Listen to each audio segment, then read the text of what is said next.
Along the coastline of Western Europe lie the remains of one of the largest construction projects of the 20th century. Hitler says, I want to build an Atlantic wall. I want defences all the way up the coast. 40 million tons of concrete designed to stop the D-Day invasion of Nazi Europe. 15,000 bunkers along a coastline stretching 3,000 miles. Built in just 4 years, a vast network of indestructible bunkers, deadly minefields, and impenetrable artillery positions. It's all separate pieces working together to make this going like a monster, really. It is the most gigantic fortifications that were ever built in history. This is the story of Hitler's Atlantic Wall.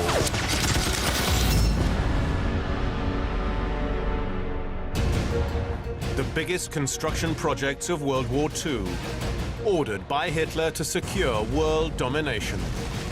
Now they survive as dark reminders of the Führer's fanatical military ambition. These are the secrets of the Nazi megastructures.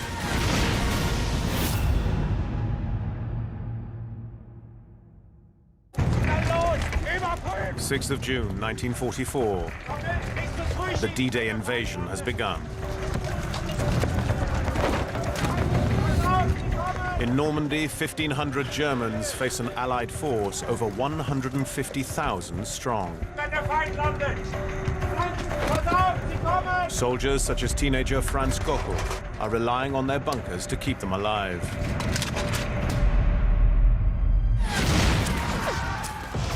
Bunkers that form an extraordinary 5,000-kilometer fortification known as the Atlantic Wall.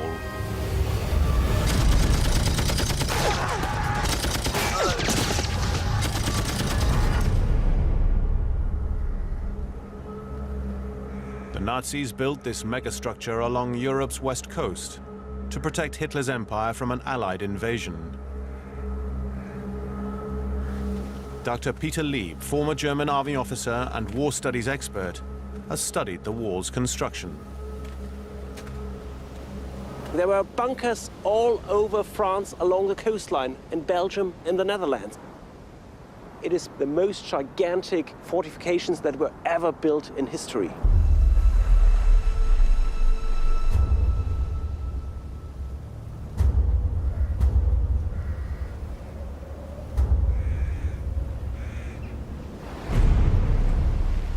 The origins of the wall can be traced back to 1942. Hitler's invasion of Russia has stalled, and over 1 million of his best soldiers are heavily engaged with Soviet forces. And then, in December, Hitler's worst fear becomes a reality. America joins the war. Hitler knew this was coming, and he knows it's very bad news. Not only is he heavily engaged in Russia to the east, he now knows that Britain has got a very strong ally to the west in the form of the USA. With the addition of hundreds of thousands of US troops and guns to help them, the British now pose a serious threat to Hitler's conquests in France, Belgium, Holland, and Norway.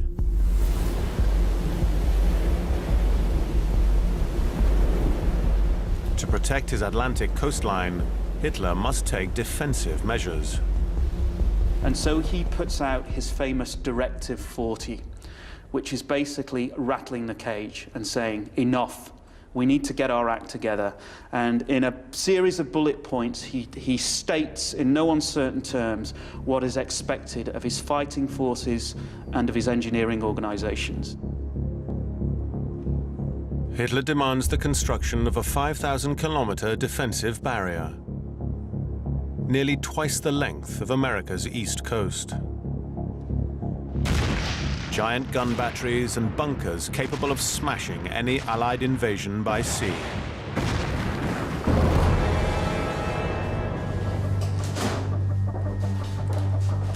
The job of building them falls to one man. Heil Hitler! Attention. These are the Führer's latest orders. The coast must be armed with as many heavy guns as possible. Franz Xaver Dorsch is a chief engineer of the Todt organization, Germany's biggest engineering company. These guns are to be enclosed in concrete. Dorsch and his colleagues are experts in large-scale construction. They pioneered Nazi Germany's famous autobahns, thousands of kilometers of roads that still exist today. I will personally direct the work. Is that all clear? Dorsch has already built 20 heavy gun emplacements at Calais, the closest French port to Britain, and the most likely site for any Allied invasion. These giant bunkers, each requiring over 40,000 tons of concrete, will provide the template for Hitler's planned wall. Incredibly, many still survive today. Visiting these bunkers, it's like a step back into time. Arthur van Beveren is an expert in the Atlantic Wall and has been exploring its ruins since he was a boy. These walls are 3.5 meters thick, and if you look at this corner, you can still see the shape of the wood in the concrete. It left its marks in the concrete while it was being poured. The huge dome-like building is the actual gun emplacement, which the 38-centimeter gun was beneath. On this side, we have the crew rooms, kitchens, first aid, and ammunition.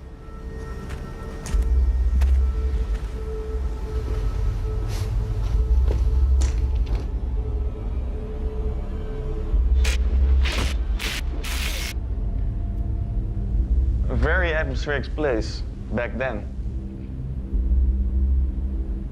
And I think it still is.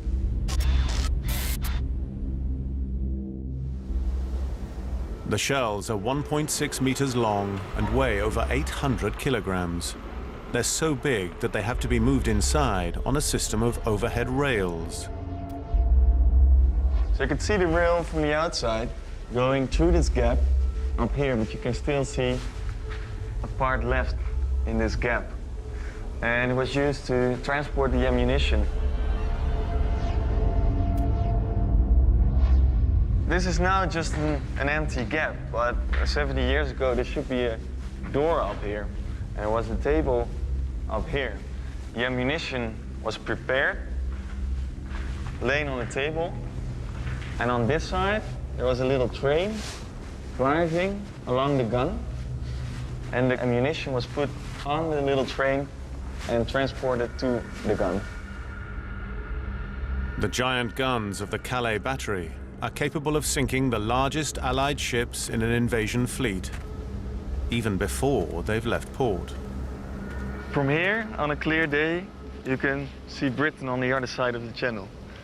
Britain is only 36 kilometers away, and these guns could reach 13 kilometers inside Britain.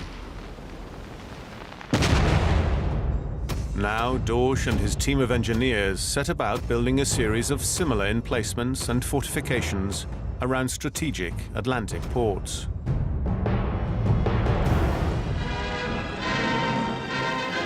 Newsreels in Berlin proudly boast of their awesome firepower. And no one is following progress more avidly than 16-year-old Franz Gockel. In kürzester Zeit ist alles gefechtsbereit. I'd seen so much reported about the wall in the newsreel that I was sure we'd be invincible. Hier zeigt Deutschland im 4. Jahr des Krieges die gigantische Stärke seiner Abwehrkraft. Der deutsche Soldat Soon, Gockel will see the Atlantic Wall firsthand, on D-Day itself. Throughout 1942, construction of the Atlantic Wall is stepped up, even as far north as Norway. Massive amounts of men and resources are sent to defend the coast, all the way to the Arctic. Norway was very important initially because of its location. There's a lot of iron ore coming out of Sweden, and it's taken aboard ship in Norwegian ports. Iron ore is vital to the German war effort, providing the steel in Hitler's bombs, tanks, and bunkers. The Norwegian supply line must be defended. One extreme solution: move a 900-ton naval gun turret to Åland to protect the port of Trondheim. Astonishingly, it still survives to this day. Essentially, this is a ship built on land, built inside this mountain. A deep shaft, 5 levels deep, was cut into the mountain and was filled up with concrete. And the turret was placed inside that shaft. The occupying German forces in Norway used prisoners of war to dig an 11-meter deep hole through the solid rock. It has to be lined with concrete before the turret can be rebuilt inside. The guns were put in parts. 80 trainloads of parts went to Trondheim, and from Trondheim onto boats up to the island. The 3 guns are the only thing you can see on the outside, but the actual bunker is inside this mountain.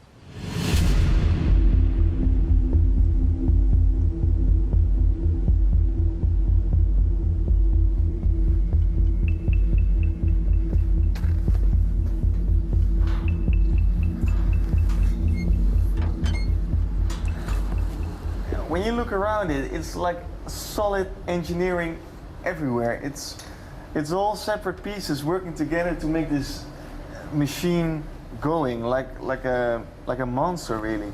The black floor we see here is the actual tower from the ship. This part is really the bunker, the shaft into the mountain. This part will stand still. So this is concrete, and this is a 5-floor deep shaft from a naval ship. Just as when it was on a ship, the massive gun needs to rotate. The whole turret is resting on these ball bearings all around us. Oh, really very heavy, really very heavy. I guess about 40-50 kilos. And they're all around, resting in the rail around the shaft. 138 steel balls carry the weight of the 900-ton gun and allow it to turn smoothly. The shell and propellant are stored 5 levels below the gun. We got 3 different kinds of ammunition here. We got high explosive shells, armored piercing shells, and even shells with time fuse.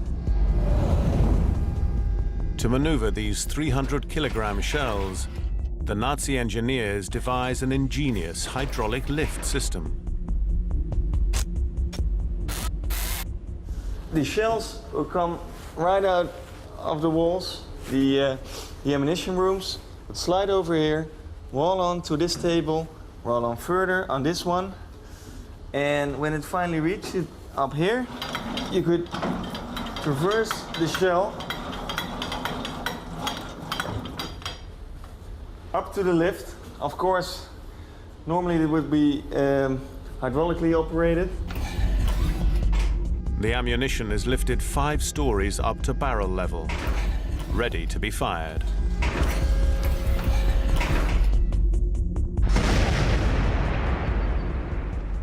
The effective range of these guns was about 37 kilometers, and that's as far as the eye can see. From the top from Norway all the way down to the south of France, you can find the same kind of bunkers. So it's not just concrete blocks, it's massive ships on land. Alongside the heavily defended batteries at the ports of Movik, Cherbourg, Brest, and the island of Jersey, a formidable display of defense is taking shape. But Hitler realizes this is still not enough. Between the ports, vast stretches of coast remain undefended. Hitler puts out another order that 15,000 bunkers are to be built along a coastline stretching 3,000 miles, and they are to be manned by 300,000 troops. Hitler wants every meter of the 5,000-kilometer Atlantic coast defended by a continuous line of fortifications. And he wants it finished by May 1943, in just 7 months' time. Speer describes Hitler spending his evenings designing concrete bunkers. And he had locked in his desk a series of maps of the western seaboard at which he would plot where fortifications would be. The wall now becomes his obsession. These designs ideally meet all the requirements of a frontline soldier. During this winter, with fanatical zeal, a fortress must be built, which will hold in all circumstances.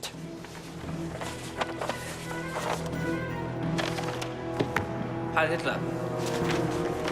Sogar der Chef der Garagensteuer glaubt nicht. The task of making Hitler's wall a reality falls to his chief engineer, Dorsch. That is the absolute maximum volume of construction we can handle. We cannot handle anymore. Dorsch might have concerns, but nobody refuses the Führer.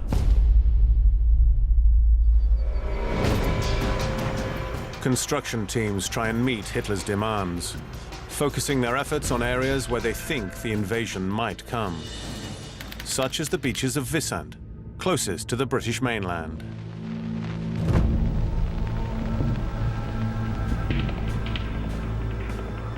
We're now standing on top of an anti-tank gun bunker. It was built here in March 1943, and it's the type 631. And the Germans designed about 500 different types of bunkers. The Atlantic Wall was not one line of bunkers, but it was made out of several strong points with open spaces in between. With the British Air Force in control of the skies, the 475 soldiers here live in constant fear of attacks. When an invasion comes, large tanks will roll up this beach, and this bunker houses the gun that can stop them.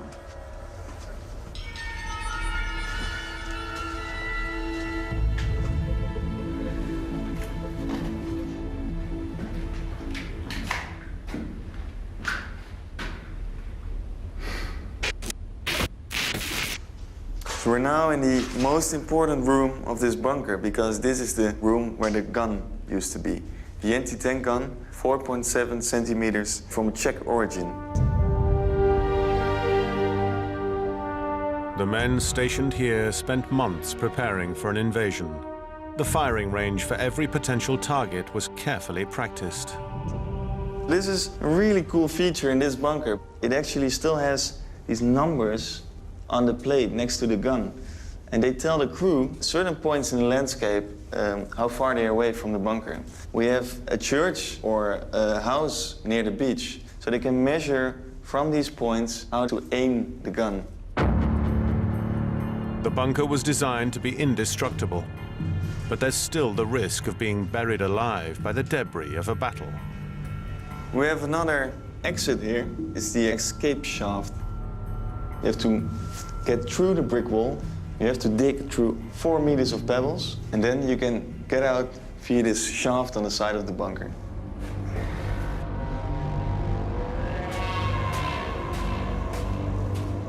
Walking through one of these structures today, I might as well be walking through Stonehenge, because these are very enigmatic structures.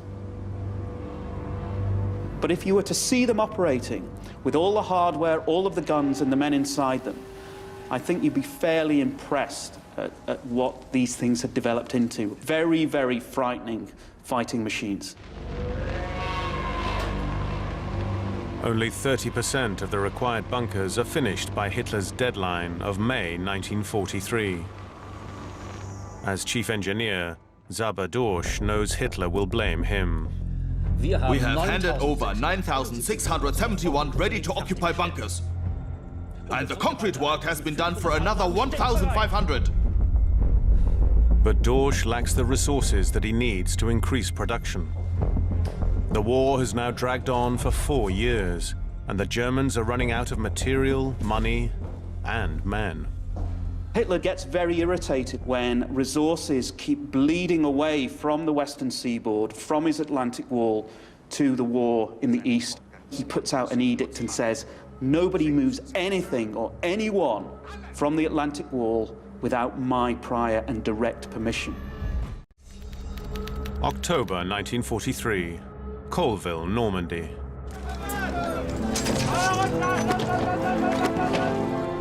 New conscript Private Franz Gockel, just 17, arrives at his section of the wall. The propaganda films that he's watched back in Germany spoke of giant fortresses and gun positions. But he's in for a shock. Imagine my surprise arriving at the beach in Normandy. There weren't any protective bunkers. Hitler believes the Allied invasion will land at Calais, the closest French port to Great Britain. That's where his Atlantic wall is at its strongest. Few eyes are on the beaches of Normandy.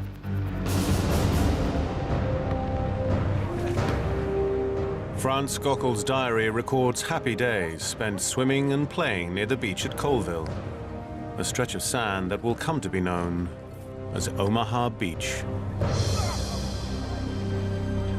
France is a beautiful country, and I see the sea every day. I don't really have that much to do. It was definitely a cushy life compared to the horrors of the Eastern Front. The men here felt very happy that they were here in France.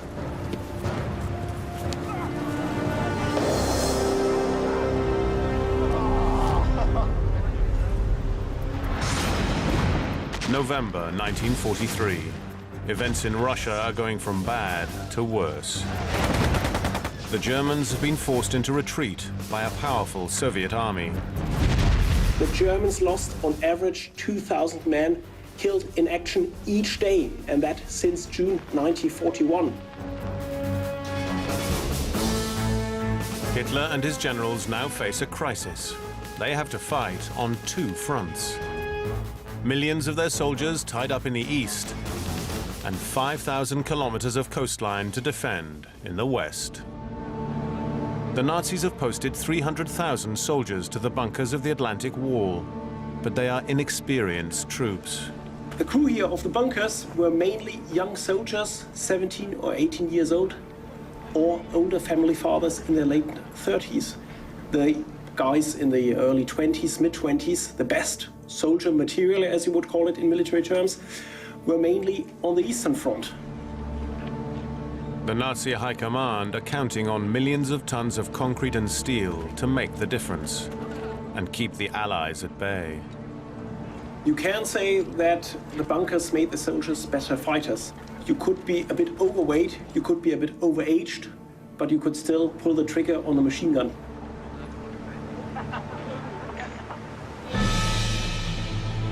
Bunkers might compensate for the problem of inexperienced troops. But on average, there are still only 100 German soldiers to defend each kilometer of coast. And only 50% of Hitler's impregnable wall has been completed.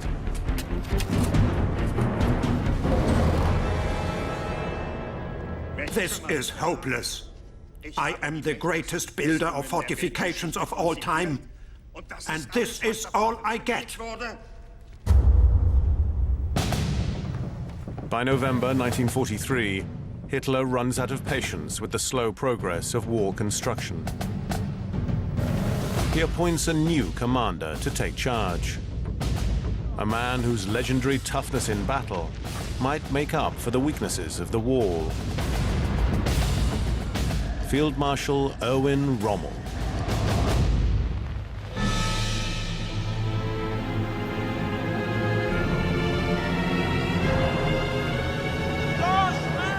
Quick, fall in! Rommel immediately sets about inspecting the entire length of the Atlantic Wall.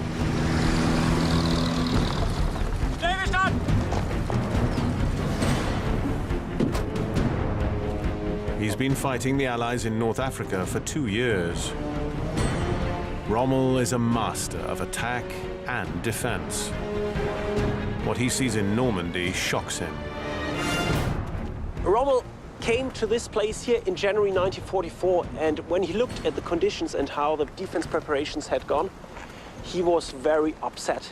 He was saying, "You've been here for 3 years, and what have you done? Nothing." German planners believe that the Allies are unlikely to choose it as an invasion site because it lacks a port. So few bunkers have been built here. But Rommel sees something they can't. This beach looks similar to the Bay of Salerno in Italy that the Allies invaded. It must be instantly secured against Allied landings.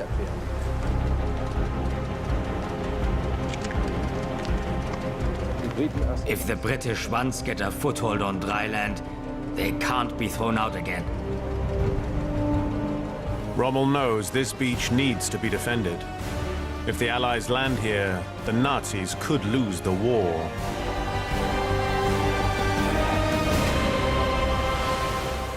He's right to be concerned.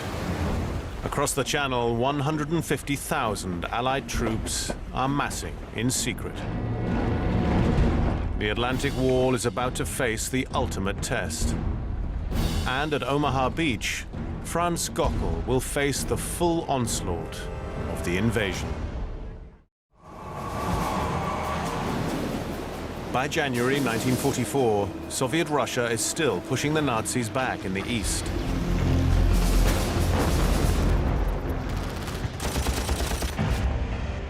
And in the west, Hitler's Atlantic Wall is far from complete.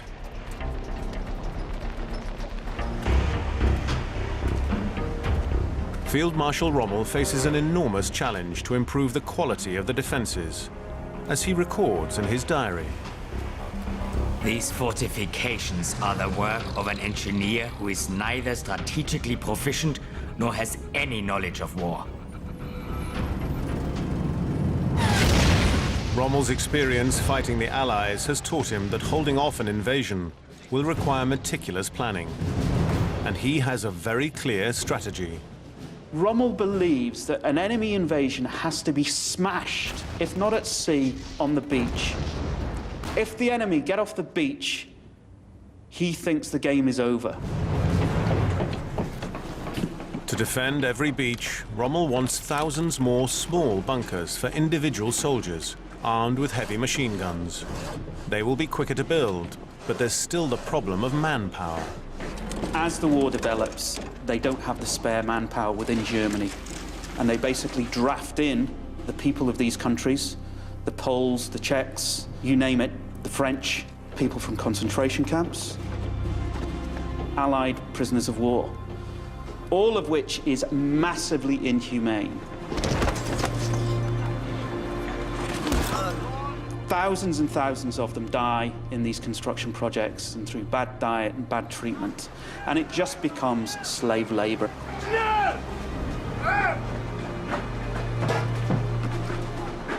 32,000 civilians are forced into construction. A brutal but effective plan. Bunkers are being constructed along almost 5,000 kilometers of Nazi coast, clustered in groups known as WNs. A WN is a Widerstandsnest, which translates into English into resistance nest. You can say it is more or less a strong point, but a series of strong points, interconnected. In Normandy, Gockel and 30 of his comrades live in a strongpoint that still exists today. We can see here the small room was probably for the NCOs. Here is the accommodation block for the other ranks. Amongst them was also this 18-year-old Franz Gockel. But of course the soldiers did not stay here all the time. They were on guard, they had to build up the constructions, there was general military training. Gockel's strongpoint is at the east end of a Normandy shoreline that will become infamous. Omaha Beach. To defend it, they have 13 gun positions, including 2 anti-tank guns and 3 mortars. The guns work in pairs, targeting the beach with deadly arcs of crossfire. This tactic creates an area of maximum firepower, known as a killing zone. The killing zone is basically the area where the enemy is going to bring the maximum effect from all their weapon systems in the most condensed space to inflict the maximum amount of casualties on the enemy, in this case the Allies. What you've got over here is two positions. They've got machine guns, mortars, and over here another position, machine guns, mortars, some larger caliber rounds as well. And the reason this box is here is because the Allies are trying to get up that draw and off the beach. Defending this stretch of Omaha Beach is vital for the Germans to throw back an Allied invasion. Gockel's job is to man a machine gun, and his position covers this kill zone. This is Gockel's position. Today it's only a hole in the ground. Back in 1944, it had a machine gun, it was a covered position, and also had two switches for a flamethrower.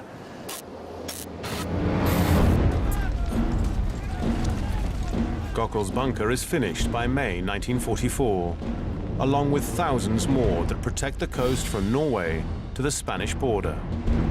But Rommel still isn't satisfied. The bunkers alone are not enough. He also wants other types of defensive structure to help repel an Allied invasion. What Rommel does, he uses the experiences he's gained in North Africa to bring about dramatic changes. And one of those involves the laying of massive minefields. He orders the laying of 50 million mines along the French coast, at sea and on the beach. And in addition, he wants the beaches filled with obstacles, row after row littering the beach, to create impenetrable layers of defense. The first line by the low tide mark are steel barriers known as Belgian gates. You've got Belgian gates put along here. And the idea behind these Belgian gates is to block the landing craft, infantry and tanks and basically hold them as far back down the beach as they can. Belgian gates create a barrier to slow down infantry and tanks, giving the Germans more time to kill them. In case the Allies arrive at high tide and sail over the Belgian gates, Rommel devises another surprise. Right here is where they have the ram logs.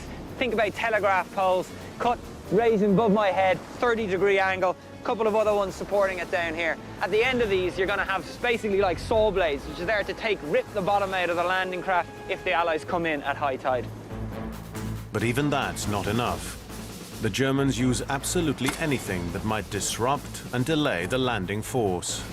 Here you have the third belt, and this is what they call Czech hedgehogs. They are basically steel structures set at angles like this, and basically to disrupt anyone that's coming up the beaches. And if the landing craft finally make it onto the beach, these are the last line of defense to stop Allied tanks in their tracks. So this is a steel-encrusted concrete tetrahedra, and this is one of the last obstacles on the obstacle plan for defending the beaches. You can imagine if there'd be a whole load of these all across the breach, interlinked at, every 5 meters and 5 meters. Tank's going to struggle against this, It's so sturdy. It's going to turn the tank which way is the track's going to go, especially thin track tanks slip off the side, By June 1944, Rommel is still trying to complete German defenses along the Atlantic coast. Meanwhile, across the Channel, the Allied troops are ready. Hitler's Atlantic Wall has cost billions of Reichmarks and consumed millions of tons of concrete, but it's still riddled with holes. Rommel promised Hitler that he would have finished everything by May 1944, but it was still incomplete. So many of the bunkers on the Atlantic Wall were lacking guns, or were lacking men, or were lacking barbed wire or minefields. The 5th of June. Gockel spends the day patrolling the cliffs above Omaha Beach. Unknown to him, just over the horizon, thousands of British, Canadian and American troops have put out to sea to start an invasion. At 2 o'clock in the morning on the 6th of June, the 7th Army gave the alert level 2. This was the highest alert level in the German army. And immediately the men from the artillery regiment, and in this case from the 1st Company, moved into their positions here at WN 62.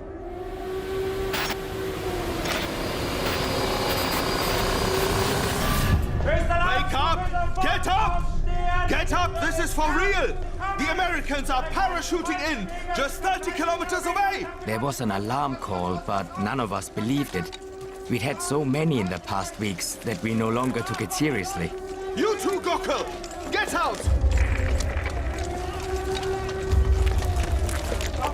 We ran to our positions. Machine guns, heavy guns, and mortars were prepared. Gockel and his comrades believed the invasion would come at a major port, like Calais. Never did they imagine that it would happen here, at their beach. Has Gockel got ammunition? Well, go, check! Hitler and a lot of others were fairly convinced that it would have to be a major port because they would have to get their material ashore. Little did they know that the Allies had countered that. They'd come up with the Mulberry Harbours. The Allies invent an ingenious way of avoiding the heavily fortified ports. They build the world's first floating harbour, known as the Mulberry Harbour, and tow it to Normandy.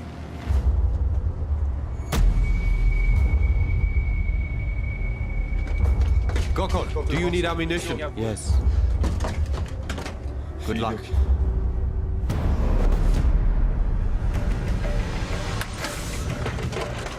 I tried to concentrate on my weapon, to take my mind off what was happening.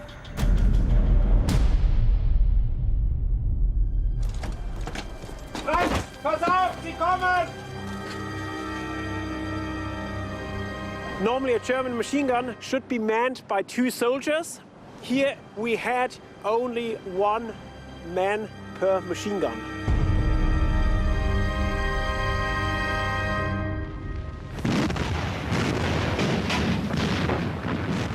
Allied battleships begin a full-scale bombardment of the German positions. Gockel's survival now rests on whether the reinforced concrete of his bunker is tough enough. Heavy caliber shells continue to slam into the earth, howling and hissing through the air. They hit against the concrete and ground with a thud. Gockel's bunker withstands the onslaught, but this is just the beginning.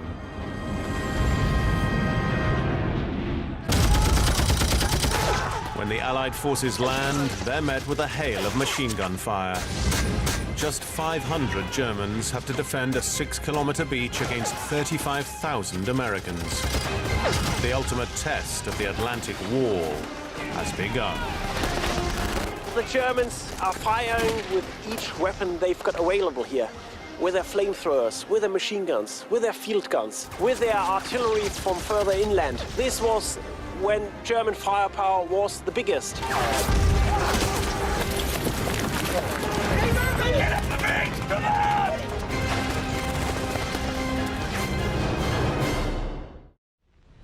Omaha is just one of 5 invasion beaches. 150,000 American, Canadian, and British troops are landing along the Normandy coast, and the enormous Atlantic Wall is beginning to crack. 160 kilometers away, the German armored reserve of tanks are waiting.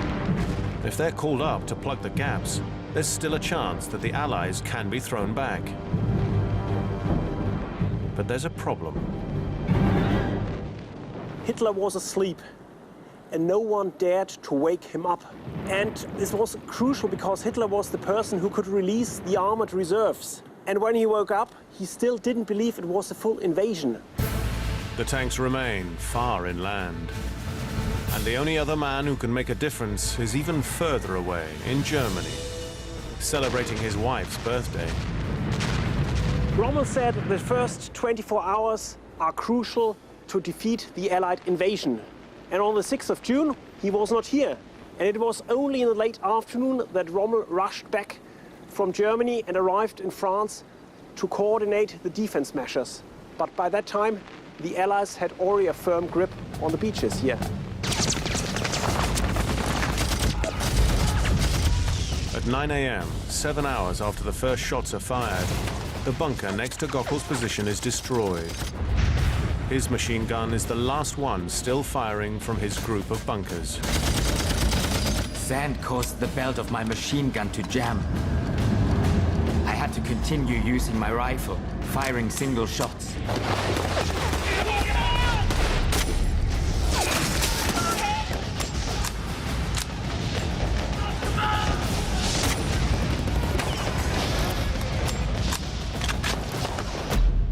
Amazingly, the Germans are holding back the Americans. But despite the months of preparation, they're running low on ammunition. The Germans were supposed to have ammunition for 48 hours on the Atlantic Wall. In reality, they had only in this section only ammunition for 3.5 hours. So at 10 o'clock, the Germans were starting to run out of ammunition.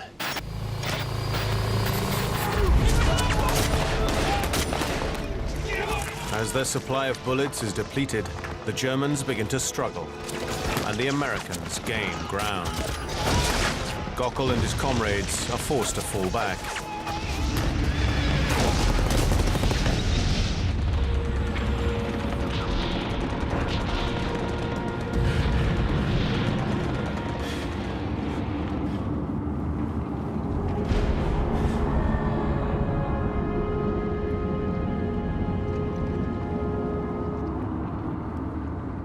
I was making my way up a slope. I crawled to the top to reach my comrades.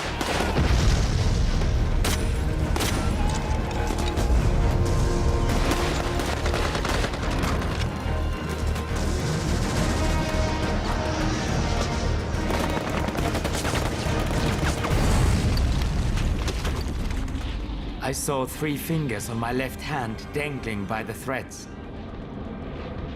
Now wounded, Gockel retreats with the few survivors of his company.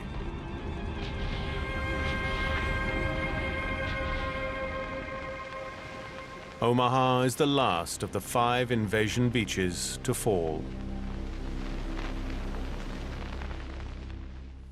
The vast Atlantic Wall has taken 3 years to build, but is breached in a matter of hours. The Germans lose the battle and will soon lose the war. Despite all the costs, millions of Reichsmark and millions of cubic meters of concrete built into these structures, the Atlantic Wall could not hold the Allied invasion force. The Atlantic Wall doesn't work for a number of reasons. It's stretched too far, there are too many gaps in it.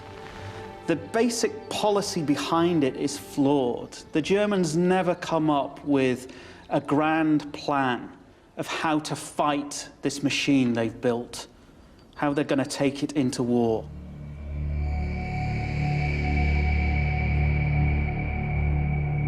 Despite the wall's failure, Zabadorsch remained head of the Todt organization until Germany's surrender.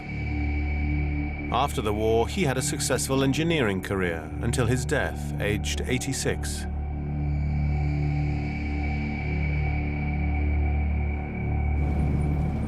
Rommel was forced to commit suicide by Hitler just 4 months after D-Day. Franz Gockel survived the war, returning to Germany where he married and lived until the age of 80. He came back to Normandy several times to remember the men who died for and against the wall. I think D-Day is probably the most important event in Europe to have occurred perhaps over the last 500 years. To kick Nazi Germany back into touch and to take back control for civilization. I think it's an absolutely astounding event. And it works because the Allies got their act together and the Germans never did. It's as simple as that.